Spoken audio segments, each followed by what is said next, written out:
Welcome everyone, and thank you so much for joining us today. I'm Jane Lewis, a Marketing Manager at Perficient, and I'm excited to be moderating today's webinar, Drive Digital Transformation with Innovation. We are recording today, and we will be sure to email you with information on how to access this after the session. Time permitting, we will answer questions at the end of the presentation, so please type those in the chat box. In a moment, I'll hand it over to our speakers, but first let me give you a quick overview of Perficient. Perficient is the leading digital transformation consulting firm serving Global 2000 and enterprise customers throughout North America. With unparalleled information technology, management consulting, and creative capabilities, Perficient and its Perficient Digital Agency deliver vision, execution, and value with outstanding digital experience, business optimization, and industry solutions. We have a broad network of locations across the U.S. as well as offshore facilities in India and China. We deliver digital experience, business optimization, and industry solutions that cultivate and captivate customers, drive efficiency and productivity, integrate business processes, improve productivity, reduce costs, and create a more agile enterprise. Founded in 1997, we're a public company with more than 3,000 employees. We form strategic partnerships with each of the major technology vendors and also have a dedicated solution and industry practices. Finally, a little background on our speakers before I hand it over. Jim Hertzfeld leads digital strategy and innovation for Perficient Digital. He has nearly 25 years of experience in digital strategy, customer experience, and delivery, and he has provided client leadership to enterprise and strategic initiatives at companies like Target, Luxottica, and Honda. His areas of focus include commerce, digital marketing, and complex systems integration in retail and consumer markets. As a managing principal, Mike Porter leads Perficient's strategic advisors team comprised of experienced and knowledgeable experts in a variety of areas, including data, integration, mobile, cloud, and digital experience. He has worked with technology and digital strategy for more than 20 years. He works with clients to help them devise their digital transformation strategy and drive success in an ever more complex digital world. And now I will hand it over to Jim. Thanks, Jane, and welcome everybody. This is Jim Hertzfeld speaking. I'm glad you could join us. I'm glad we could do this webinar and cover this topic today. I want to start with just a kind of quick agenda and kind of inform why we're doing this. And we'll start with kind of some things that have really changed over the last years that have brought digital transformation to the top of mind of many companies, and really how innovation and digital transformation have fit together. And we find that they're more tightly coupled than ever. So we'll talk about why innovation is important, why it might be important to you as a company, to your customers, and to your employees. Third, we'll cover what innovation capabilities you should consider building, and then we'll leave you with some practical steps on actually how to do that. And one of the things we pride ourselves on here is that pragmatism. So we hope that comes across today. So we'll start with one of the forces that has really pushed and emerged digital transformation in the first place, and that is the concept of customer experience. And you guys, it's hard to go anywhere without hearing about customer centricity and customer experience sort of driving everything that people do. And there are some pretty good reasons for that. One is that customers really have rising expectations for a lot of reasons. They're really in control of their buying and shopping journey. There's a level of continual connectedness. A lot of that, of course, is driven by technology and mobility. And those are really the two main forces that from a customer's perspective put them in charge. So we're in what Forrester calls the age of the customer. No end in sight. It's getting more competitive. It's getting faster through a couple of other forces that are really kind of happening inside the organization. One is just general organizational velocity. Velocity is everything. Time to market, speed, moving product, moving customers, closing sales at faster and faster rates, all in a more connected way. And then finally, of course, with all that is just this abundance of data, not just customer data, but their behaviors, how they think, their preferences, and which leaves a lot of questions about what to do with that data. So a lot of these forces really combining to really present and drive digital transformation as a top priority for other customers. And I'll let Mike introduce himself and tell us a little more about how customer experience leads to digital transformation. Mike? Absolutely. Thanks, Jim. So if you think about it, digital customer experience is great, but there's so much that needs to be addressed besides just saying, what about the customer experience? If you're taking a holistic approach to digital transformation, it means that you're thinking about the differentiation part of that, which is how do I create that experience, and also to an extent the efficiency component, the operational excellence. For example, you can't give a great mobile experience to a customer who wants to work with you and to complete certain transactions unless you actually have API management, open holes in gateways through to your back-end systems and so on and so forth. And that goes all the way through in terms of managing the data with back-end BI, data warehouses, big data lakes, and so on and so forth. And you can give a variety of examples, but the idea here is that digital transformation demands that you focus on both the front and back end elements to the extent that you can create a great customer experience. So keep that in mind as you think about this, because a lot of times as you think of it, as you work through, it's not just a marketing initiative. You'll be driving a lot more than that. So Jim, I'll turn the time back to you. Okay, thanks, Mike. So when we again, as we've kind of thought about these worlds, not really colliding but colluding. Customer experience, digital transformation, and innovation. We see a lot of codependency, and we've also found a lot of definitions of innovation. In fact, if you just Googled innovation, you're going to hear about innovation labs. You'll hear, of course, about disruption. You'll hear about the lab. If a lab is not cool enough, we have a garage.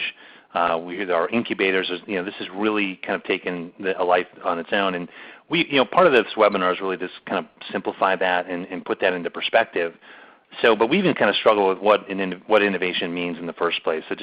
So to lay this down, we actually did a survey. We surveyed a few hundred anonymous clients and participants to ask them kind of for a one-word answer on what innovation means to them.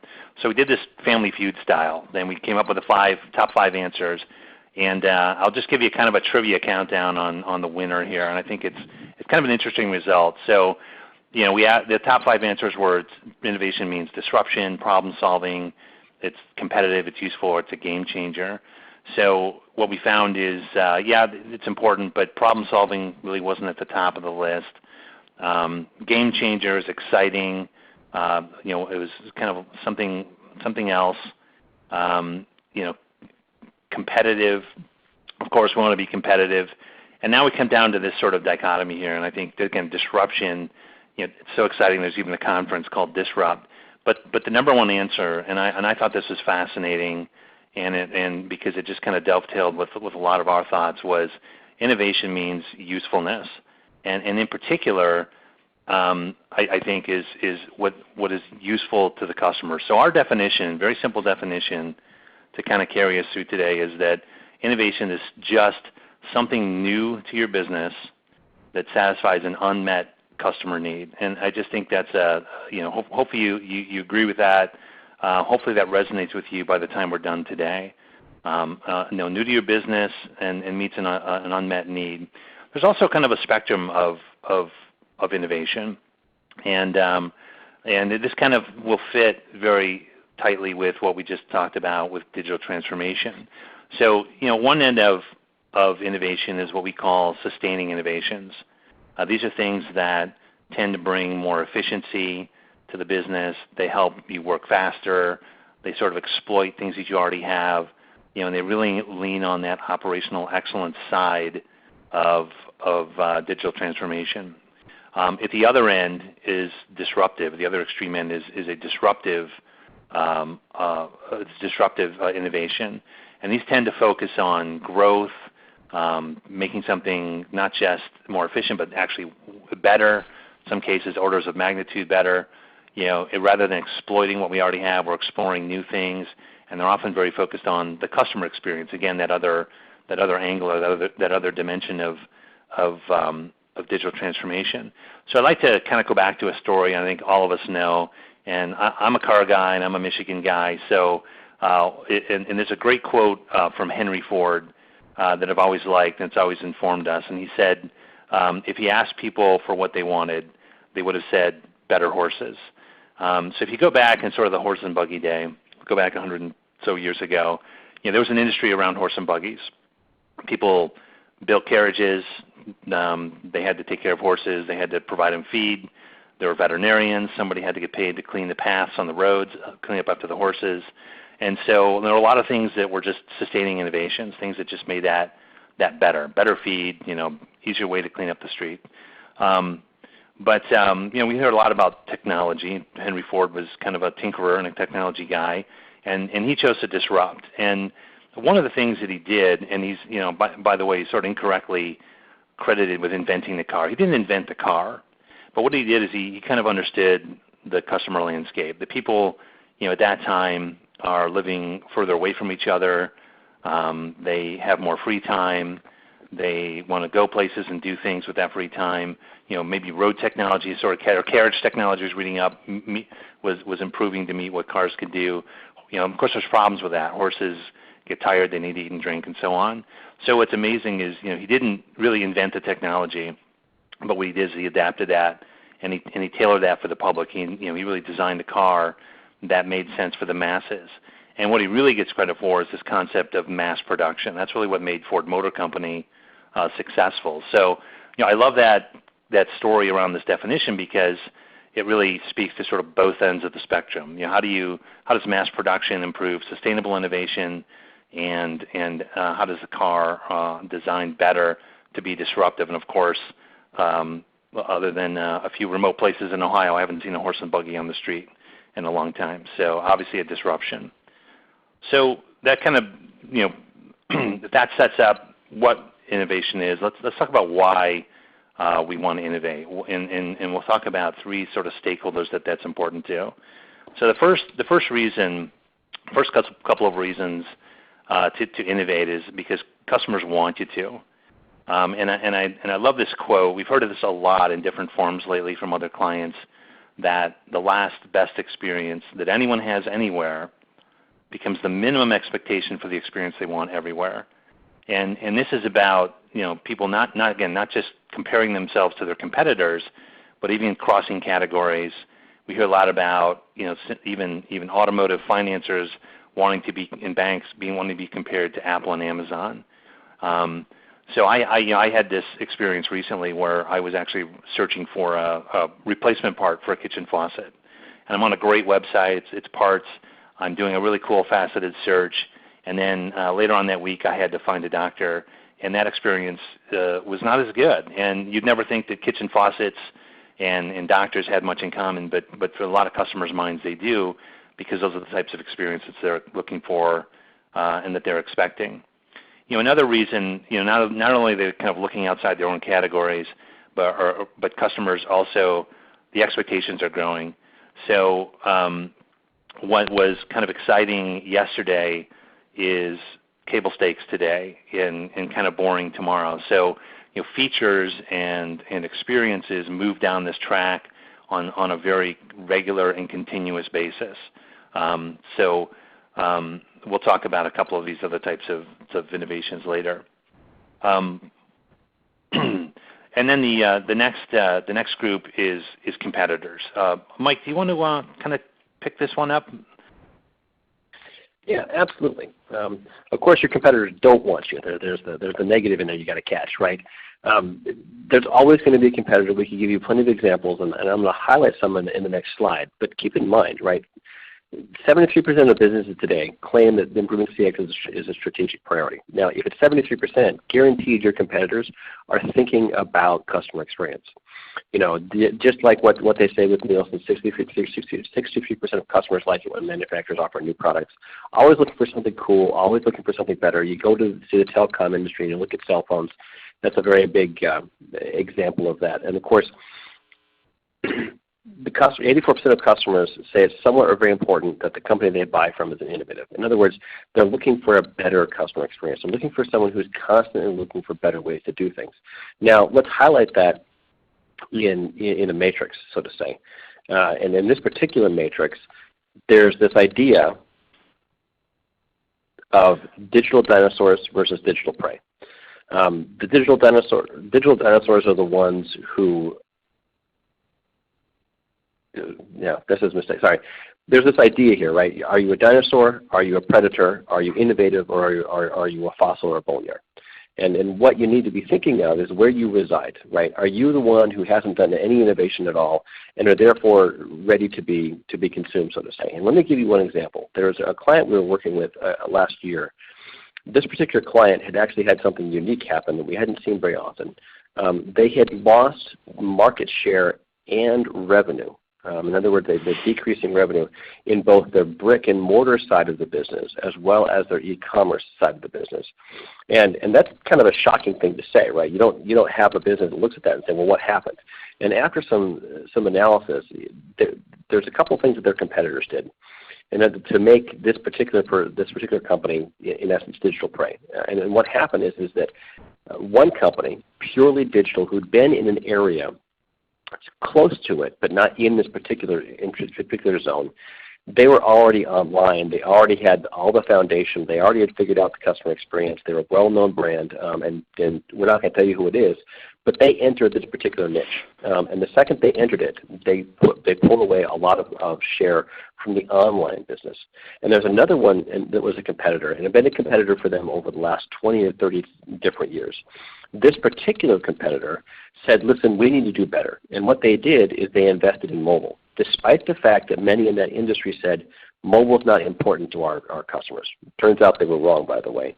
And then they also said we need to do more. And if we're going to innovate that way, we also need to invest a substantial amount of dollars in actually our back-end systems. If we're going to give them a mobile interface, it better be able to complete the transaction seamlessly, quickly, and securely. And that's exactly what happened. And so if you look at just two of those competitors in a fairly large marketplace, those two competitors were able to pull away from their competition by doing exactly that. One's a disruptor. One was an innovator on the sustained side. Both were successful to the detriment of this other client. And so keep that in mind about what competitors are doing, because they will continue to enhance and to try to beat you. Jim? Thanks, Mike. So just the third group then to keep in mind on why you should innovate is your coworkers and your employees.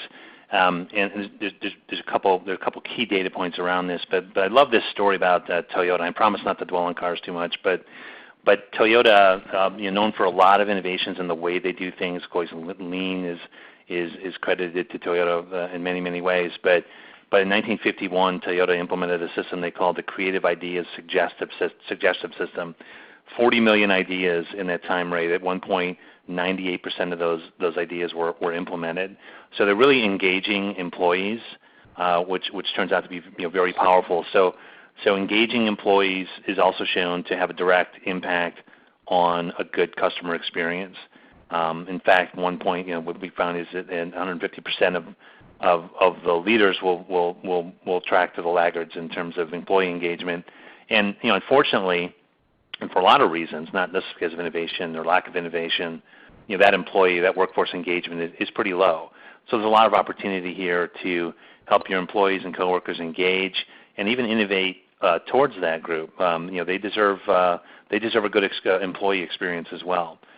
So we hope we left you with a lot of you agree, you understand sort of the link and the demand for innovation and transformation around the customer experience focus. But that brings us to really kind of a classic problem in innovation. That's what's called the Innovators Dilemma.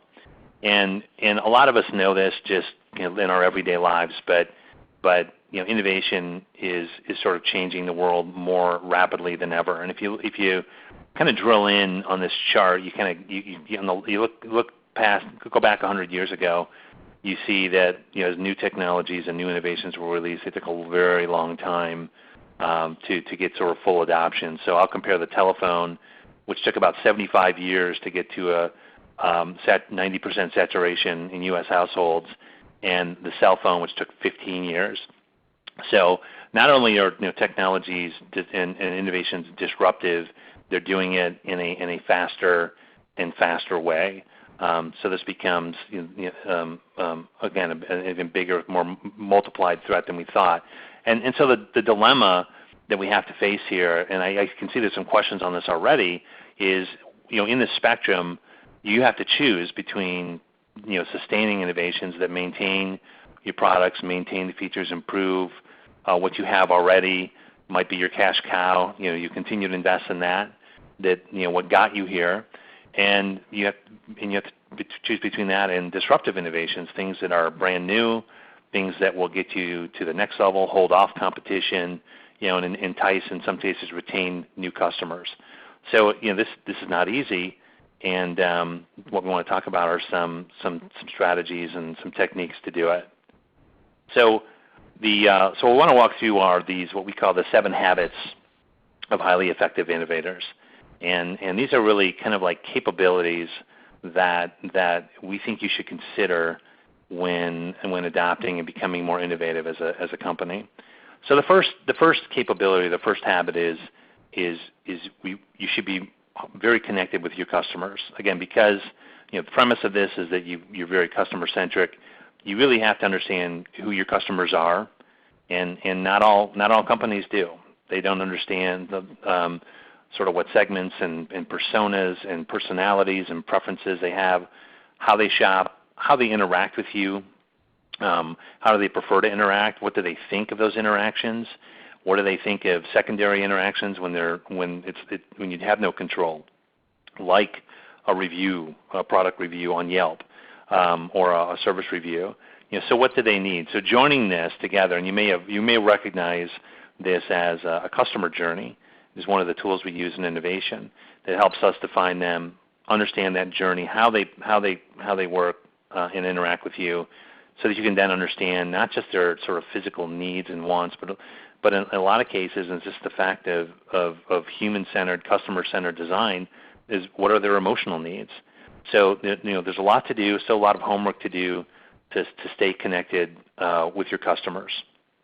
The second habit or capability is, and this seems intuitive once you hear about it, but it's to really embrace several different types of innovations. So what we hear about, we mentioned this number 2 because the first thing we think about, the first thing we hear about, we're sort of saturated with is technology. So I work with a lot of clients that say, I need to innovate, I need a mobile app. The question is, do you really need a mobile app? What problem is that solving? And are there other ways to do that? So we think about the different types of innovation from kind of an inside-out perspective and then sort of an outside-in, all around the customer in the center. So there could be process innovations, things that sort of manage the order and flow of things. And I love Vistaprint as an example. If you guys remember Vistaprint, they kind of offered this very customized kind of one-on-one printing. Well, what they did is really to do that is they really made a process change. They really found a way to group similar orders to reduce the production setup time so that it feels like it's a customization. Product innovations, I think we're most intuitive with. That's where product gets better. So adding a better camera to a smartphone, better resolution, 3D, the proverbial sliced bread. This is how you make bread better. You slice it. We've been trying to top that ever since. The third, is service. How do you improve service, change service? I love Zappos as an example. They've added 2-way shipping. They often get upgrades to free 1-day shipping. They'll do anything to make your experience great. You can do returns up to a year. These are service innovations. From the outside in, there are experience innovations. The one that I love to talk about is just retail personalization. How do you make the retail experience, an omnichannel experience, personalized to you? How do you get that concierge service right above and beyond what you're buying? And then how do you improve the channel? So when you're buying in-store, how do you marry that to your digital experience? How can you add augmented reality? One of the it's sort of a channel experience is how do you apply virtual reality for training? It's more of an internal innovation. We've talked to energy companies and companies with very dangerous environments that using virtual reality as an alternative training method. I think it's an awesome innovation. And then finally, how do you innovate on the brand itself? And my favorite example here is Yeti. If you guys know they have an outstanding cooler. but it's also kind of a lifestyle, right? It's kind of an outdoors lifestyle. They may become as much of a fashion brand as they do a brand that just sort of keeps your beer cool, right, when you're done fishing. So I think when you think about innovation, I don't want to use this cliche, but you do have to think out of the box and think about things beyond technology and beyond the product itself. The third is capability, and again, these are habits and sort of philosophies. Is the idea of continually testing and learning, and a lot of this, when we get into sort of the techniques of innovation, is really at the center of a lot of the steps that you take. That an innovation process is very different than, let's say, a project process or even a continuous improvement process. It's related. But when you're innovating, when you're in sort of the throes of innovation, you're really trying to test and learn as much as you can about your hypotheses. Are you doing something that your customers will even want? Does it work? Does it add value? Is it practical? Is it fashionable? And back to our definition, is it useful? Can you produce it? We'll make assumptions about, is this something we can build? Do we have to invent this? Do we have to buy this? Do we have to incubate this and then reconsider? Will it grow? Will it break? Will it be fast enough? Can we support it? And then finally, have we differentiated enough? Can we protect what we've innovated on? And can we reach enough customers to make it work? If our customers are unhappy, can we deploy it fast enough to keep them from switching brands or switching providers? So testing and learning is about kind of reducing and mitigating this risk as fast as possible, as early as possible, and throughout the process.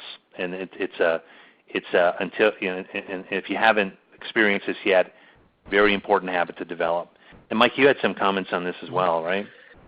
Yeah. So with some of our clients, and you all have probably seen it, whether what you think about it with Gartner calling it bimodal development or what Forrester calls business technology, where the idea is you're doing exactly this, continuous and learn. You're trying to get those technologists, especially out of the maintenance mode and into a mode that's more agile, shall we say.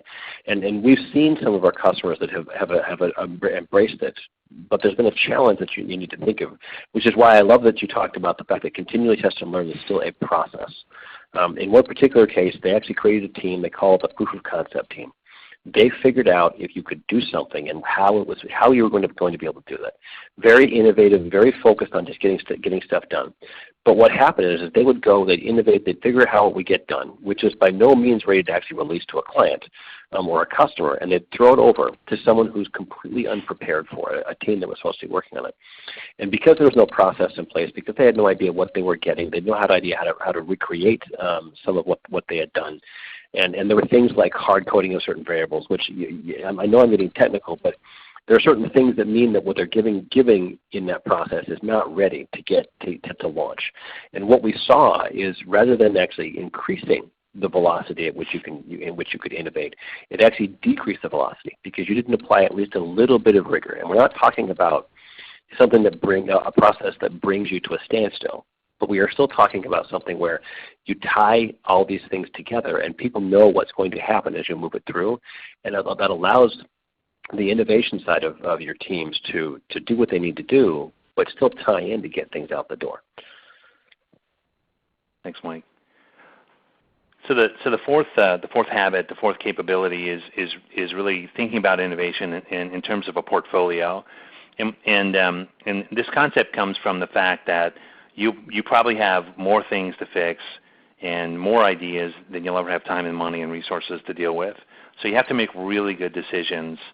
We mentioned starting with the dilemma: do I build sustainable or disruptive innovations? And this is one of the hardest things to do and think about. And there's a few ways around it. We like to start with a model called 70-20-10 that is kind of borrowed from Google, who's kind of borrowed it from actually a lot of science around training and education. And when we think about this model as a starting point, we think about, again, these ideas, features, maybe their customer experiences or product features, and we think about what is now. What are you doing now? What are your competitors doing now or trying to do well? And it really has to do with kind of technology and things that are in the marketplace today. So what's available right now that I'm using? And this is about kind of having parity or reaching table stakes. We have a client that is an omni-channel retailer. They're doing a lot of things. They offer a lot of the same experiences that others do, but sometimes they have some shipments go bad. So that's a now focus that they need to work on. The new segment is what's new to me. What are other people doing that I'm not doing? So it's in the market. It's proven, but it's new to me. And these are what we call trending and emerging, and you might be catching up. And then and the next segment is what's completely new. Nobody's doing it. I'm going to be the first one. I'm going to differentiate, and these are real innovations. These are real disruptive innovations. So we start with this sort of this notion that says by default, 70% of your energy and your effort and your dollars are on now, 20 in new, and 10 in next as a starting point. And the idea is to sort of iterate and sort of put some heuristics on this to figure out what does that mean. And one of the ways we sort of self-benchmark is we often examine the customer journey, and we put those experience in these 6 categories: what you're doing and what your competitors are doing now, new, and next. And this is a good place to start. Now, the shift depends really how you're going to link innovation to your overall business strategy. So if you have let's say a customer retention issue, you might want to focus on the now. If you've got a competitive growth issue, you're going to invest a little more in the next. And so tying that off really, it's kind of like a retirement portfolio. It depends on your age and circumstances, and everybody's a little different. We start with 70, 20, 10, see where that puts you, and start to make some decisions beyond that. So the fifth habit is measure. And again, kind of cliche. You can't manage what you can't measure, but there are a lot of big stories about innovation projects, bridges to nowhere that become kind of a money pit. And we're a huge advocate that you have to have some sort of accountability. In fact, a lot of accountability, because there's a lot riding on innovation and digital transformation initiatives. So we kind of think about, by default, 3 kind of terms: what's driving growth, what's efficiency, and we love velocity as kind of a catch-all. And then we want to measure both the innovation process. So how is innovation working? Are we getting ideas deployed? Are we aligning the portfolio? Are we reducing the time to market on our innovations? And then what's the outcome of those products? So we start to add up what those outcomes mean on sales, on efficiency, and then maybe your overall customer time to deliver. So we wanted to leave with some of these, not really complex, but you got to think about how you measure and drive good outcomes. So the 6th is really more of a philosophy than anything, and it's kind of a motto, if you will, or a creed for bringing sort of the innovation state of mind that we want to leave with you. You want to be flexible and adaptable in a lot of different ways. Your systems have to be flexible, but you have to kind of think flexibly. And you have a lot of corporate inertia sometimes that we're fighting. We're used to large projects, big investments, 5-year planning. A lot of the corporate culture is shifting, and we just like this kind of this 3-part motto, if you will. Think big. Think about the big picture. Think about your customers and competitors. Have a vision, a North Star, and a goal. You don't have, but at the same time, start small. Don't get overwhelmed. Do not try and boil the ocean. Select a manageable goal and then get started. So there used to be a saying in software development that the sooner you start, the later you finish, and that was kind of implied that we're just going to jump in and start coding. We're not. That's not what we mean here. There's a level of discipline when you act fast, but we're going to favor showing over telling. It doesn't mean we stop thinking. We still need to understand our customers. We still need some insights and research, but we want to start faster again so we can tie back and learn faster. And then the 7th and last habit is if we left you with that philosophy, we want to leave you with a leadership plea to really build a culture of innovation. That and like a lot of cultures, this is sort of starts from the top down. but you can also build it team by team, project by project, innovation by innovation. Great. If you look at sort of the best, most innovative companies, they empower their employees to make a lot of decisions independently, especially when they're close to the problem. They collaborate. They want one of the tenets of it is to bring a lot of people in, not big teams, but get a lot of viewpoints. Again, we want to learn along the way. We want leadership to give us the sort of strategic North Star to tie this off to.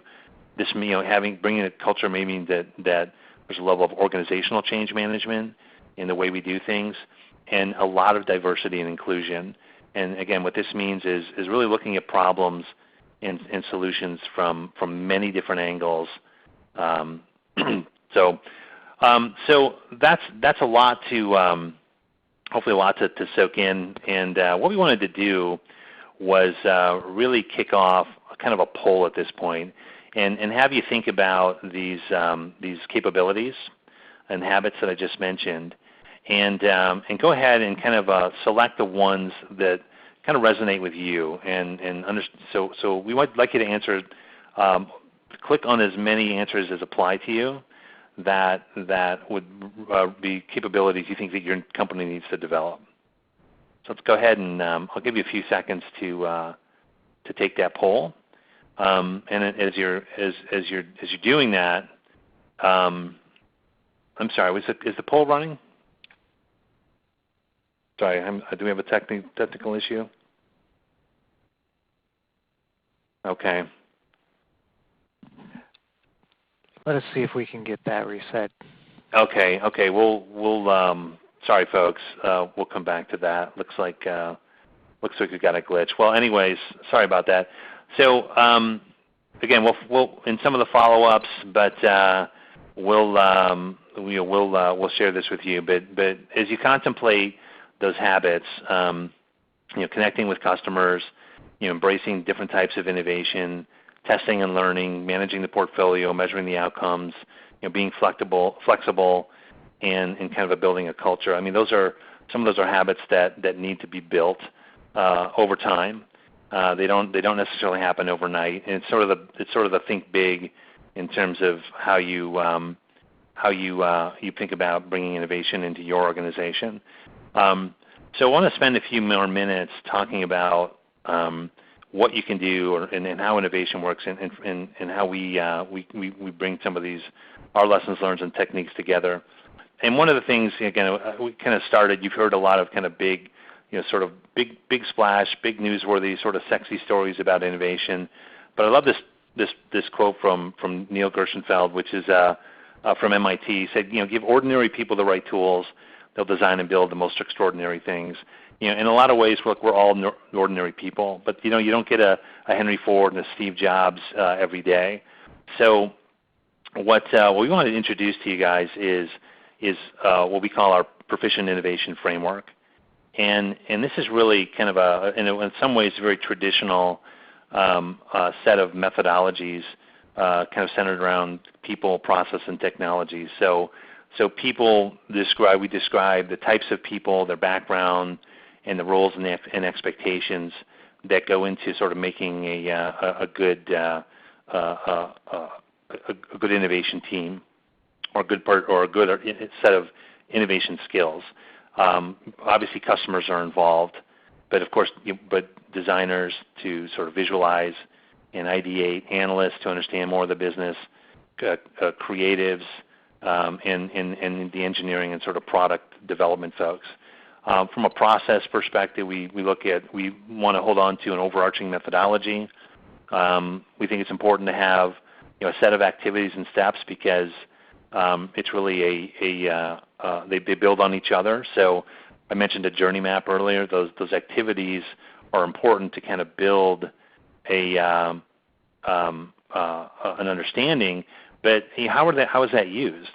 How do we build on that? So the journey map is not just something that's sort of pinned to the wall. So the activities are important, and then the techniques, all the tools, from brainstorming to interviews and so forth. These techniques are really critical and really important. and there's a lot of tools and a lot of years of development. And of course the technology that sort of facilitates this, not necessarily the technology that we're creating, but how do we collaborate, whether it's working in a room or across time zones. How do we prototype, which I'll talk about in a second, which is critical, in ways that we can test and share quickly, and then how do we test and get good feedback on the results of those prototypes. So a few comments that we'll talk through. The first is on sort of the people and that we involve. So 3 concepts I want to share that I think inform a lot of the innovation teams that we've been part of or have had a chance to create. One is that we use this idea of, if you've heard this concept, the minimum viable product, we like to consider a minimum viable team, or an MVT. And the idea of an MVT is everyone's a little bit different, but you want some good coverage kind of the problem domain. The viability is important here, not to get the right skills, but again, kind of an understanding and definition of the problem. At the same time, we think that those teams can get too big. There are a lot of team dynamics that start to slow things down and make things more complicated, and at the end of the day, you start losing ground and losing ideas. So we borrow this rule from Jeff Bezos at Amazon, is the 2-pizza team, that basically a team shouldn't be any bigger than it could take 2 pizzas to feed them lunch. So, and again, that's worked well for us. And then finally, you really need 3, if anything, you need 3 core types of people: a hipster, a hacker, and a hustler. Sort of the ideal team for us. A hipster who brings a lot of creative and experience perspective. The hacker is sort of the engineer and the builder, and the hustler who kind of brings us a business and process perspective. Second, in terms of process, there are a lot of process methodologies to choose from right now. But one of the things that we find is successful in all of them is they're iterative, they're cyclical, and they build on learning. They build on making and prototyping, and they build on measuring. And if a lot of that sounds agile and lean, it's because it is. But there's some differences with design, with some of the other approaches around innovation that we want to build on. But all of these, you'll see different variations, different terms of these same activities. So our approach and our framework is really centered on design thinking. And if you're not familiar with design thinking, it's really a group of methods and approaches that focus on 3 main things: human-centered, nonlinear, and ambiguous problems. These are 3 kind of check boxes to tell you that you've got an innovation problem on your hands. It's not really one methodology. It's not a brand. There's no certification test that I'm aware of. It's really a set of tools and approaches that have really persisted. I think it goes back to something like 1970 or 1968, but has really kind of grabbed hold and found a lot of success in the last few years. What I'm showing you is Stanford's version, the D School, the design school at Stanford. We think it's very comprehensive, widely accepted, but there's different adaptations of this at IBM, elements of Lean UX, and a lot of leftovers of things like Six Sigma, which is certainly still relevant.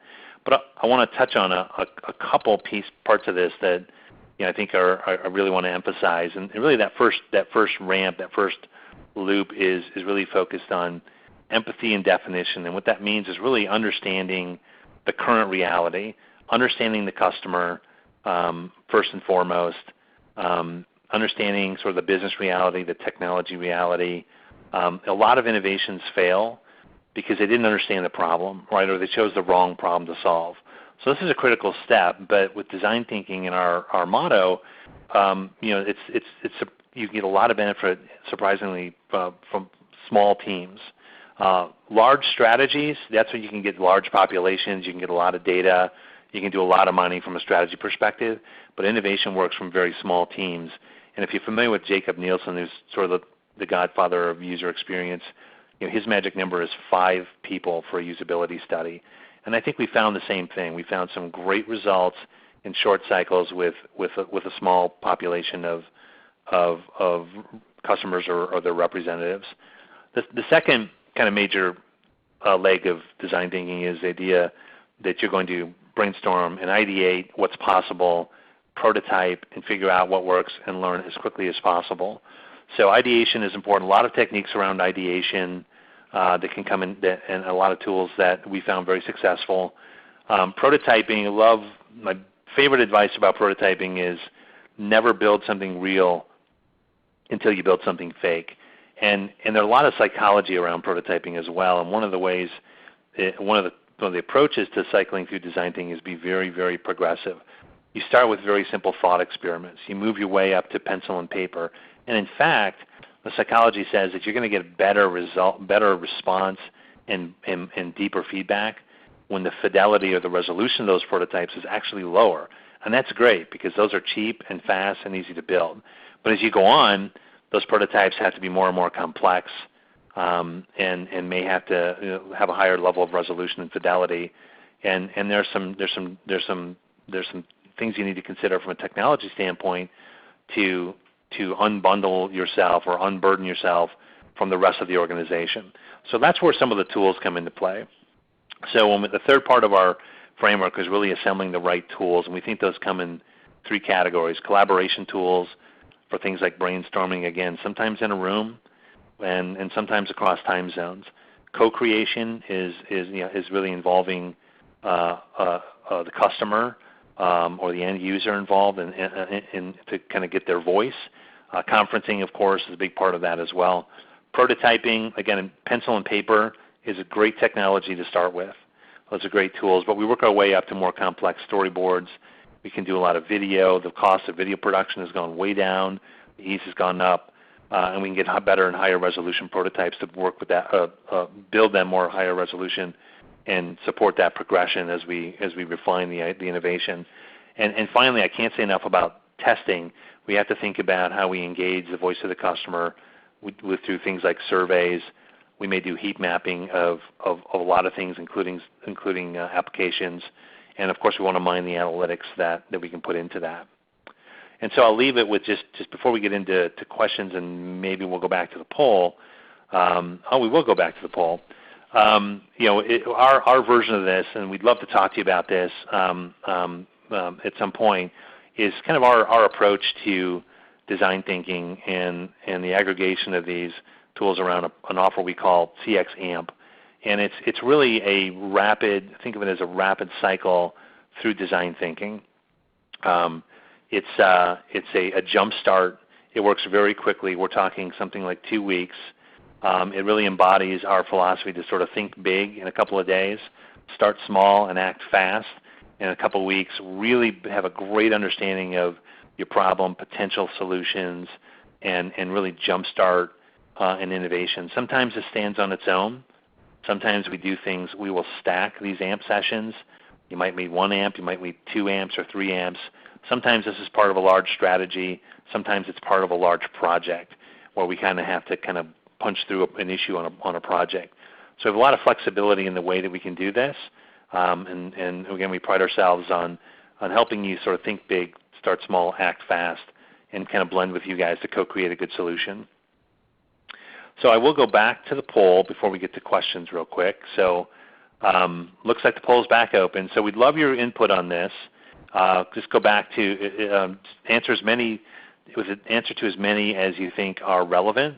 But tell us, we'd like to know what innovation capabilities you think your company needs to develop.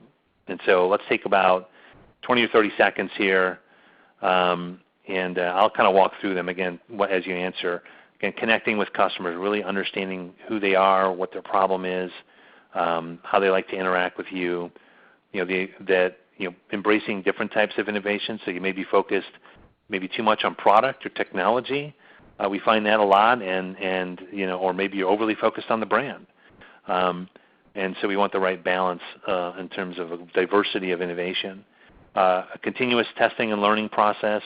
Again, this is many times kind of a cultural shift. Thinking about the portfolio and making good decisions about what you elect to invest in or spend money on and time on. Measuring those outcomes and creating accountability. Being flexible and then of course from the top down and inside out, creating the right culture. So it looks like we got a pretty good set of results, and it looks like measurability is at the top. I really like that because, and I think that's a little bit that's interesting to see because again it goes back to the accountability, and the innovation is, and in this whole webinar is not of value if that can't transition or transfer into something that is valuable to your customers. So that kind of takes us to questions. I'll go ahead and close the poll.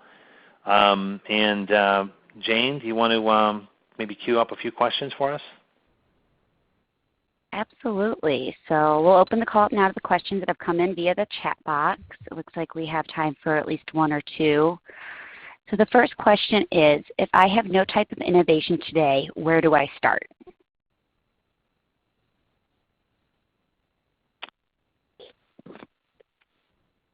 No innovation today, where do you start? I think one of the ways that we think is very telling kind of goes back to that 70-20-10 split is it does take some time and effort to kind of pull your customers and get their input, but one of the sort of quick ways is to do a competitive analysis. And as you think about and sort of stack experiences and competitive features, what they offer, what experiences and features they offer against yours, that's kind of a good self-benchmarking and kind of a good and also a good aggregation to give something tangible to give to your customers to get their input. So I think that's one good place to start, just understanding where you might want to innovate or focus your energies or even internally sell a concept to get some excitement. Yeah, let me add to that because I think that's a great start. But the highlight there, and the competitive analysis is a perfect example, is you can't decide where to innovate until you figure out exactly where you are, where your competitors are. You haven't necessarily decided on where you're going to be and how that 70-20-10 split that Jim talked about earlier. But you have to figure out, well, what does I don't have any innovation today mean? Does it mean I don't have any innovation on one side of my business, for example, the digital side versus what you're doing elsewhere? Just figure out where you are, and that will start to point you in the right direction. Yeah, that's good, Mike. Great. All right, I think we have time for one more. How do we deal with middle management in a large company that is immersed in political battles that suck the life out of innovation initiatives? You want to start, Mike? Well said.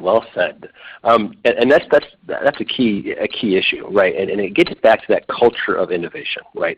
Those political battles where they've lost the forest for the trees. And that's really what those political battles are. What we've found, and this is the hardest part of any digital transformation or setting up an innovation initiative, it's changing the culture itself, and that starts, by the way, at the top. You can always find pieces of the bottom, and I would suggest that you do so. You can get the people that are in this that are willing to do it. You can get them off in a team if you're able to. But you've got to get people at the top who recognize the need for this and who sponsor this and who sponsor the budget and the time and the focus, in other words, people who are responsible for it, necessary to get that innovation initiative out the door. And those same people are the ones, when you mentioned middle management, right? Large company, they're immersed in that. When stuff like that happens and you've got two directors in a department fighting over something, it's someone above them that starts that. And if you don't get buy-off at the higher levels of your food chain, so to say, you're not going to get anywhere. Yeah, I think there's a level of proof too. I think in that sometimes you do have to sell not just the idea, but the approach, and I think a lot of companies do suffer from level of inertia. Again, that's why sustainable innovation it's important, but it's also less risky, right? So a lot of sustainable innovation is really continuous improvement, but that's not a good place to start. And I think you can prove out the approach in very small ways, and I think that's one of the ways that if you think about this approach, you think about design thinking in a very, very small scale, and you make very almost micro improvements in innovations, then you have an opportunity to prove them out. I think that goes a long way. A lot of the times when we think about a big innovation problem, we start to define the problem. I think this happens a lot. You start to define the problem. You think you start out designing a small problem, but you end up, as you get into it, you realize it's really a bigger problem. You have to break that problem up into smaller parts. But you know what? Even when you get a 30 or 60-day project that makes that small innovation, it has a huge impact. In terms of the culture and sort of the yes we can kind of attitude. So a little bit kind of a fluffy answer, but again, I think the proof is in the results. Yeah, that's a great point. We're working with a client right now where they were able to actually to get both executive support and funding for a larger initiative by having success in one element. In this particular case, we're talking about digital. And there are multiple digital channels, right? There's mobile and all its facets. There's traditional web. There's social and so on and so forth. And they said, listen, I can't hit everything. I especially can't take the biggest and frankly most political elements of the channel and address that first. And so they took the easiest one, which for them happened to be social. And they made a lot of progress, and they tied that to certain campaigns, and they showed success in that.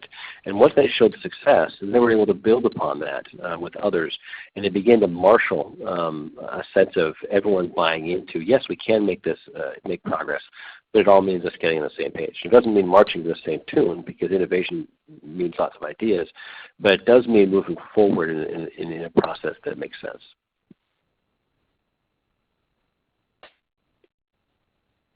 Great. Well, thank you so much, Jim and Mike. It looks like we've reached the top of the hour.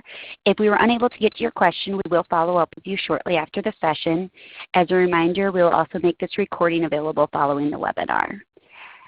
I encourage you all to follow Perficient's team online as we add new information daily. You can visit Perficient.com and click on the Insights tab for blogs, white papers, and upcoming webinars. And a quick plug for our next webinar.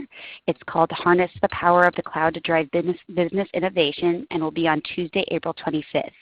Heading into its second year, Perficient's Cloud-First Business-Driven Thought Leadership Series is designed to help CIOs and the rest of the C-suite explore cloud strategies and technology trends that will help them lead and accelerate business innovation for their organization. So be on the lookout for that registration email. Thanks again for joining us today. We really appreciate you joining the call.